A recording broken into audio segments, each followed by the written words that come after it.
ঘোড়সওয়ার trek guide কি আইসল্যান্ডে আপনার স্বপ্নের পেশা? হাই, আমার নাম এলিসা। আমি আইসল্যান্ডের রাইডিং ট্যুরের একজন ট্যুর গাইড। 200টি ঘোড়ার সঙ্গে একটি ফার্মে থাকা এলিসার দিন শুরু হয় সকাল 9টায়। ঘোড়ার পিঠে বসার সিট, মাউন্ট এসব প্রস্তুত করা দিয়ে। স্বাধীনতা কিরকম?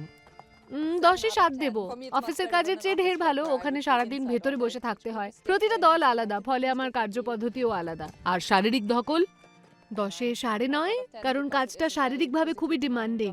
ঘোড়ায় চড়ার পাশাপাশি অনেক ভারী জিনিস বইতে হয়, খুবই শারীরিকভাবে ডিমান্ডিং স্পোর্ট বলা যায়। আর ঝুঁকি?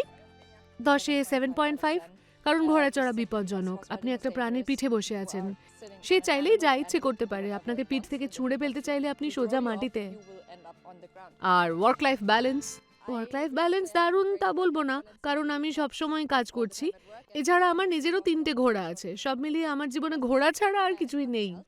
প্রয়োজনীয় দক্ষতা বলতে ভালো ইংরেজি জানা, খোলামেলা মন আর ঘোড়ার ওপর দখল। কাজটা মূলত গ্রীষ্মকালীন, একদম কম বেতনের, $4,100। যদিও আইসল্যান্ড ইউরোপের সবচেয়ে ব্যয়বহুল দেশগুলির একটি।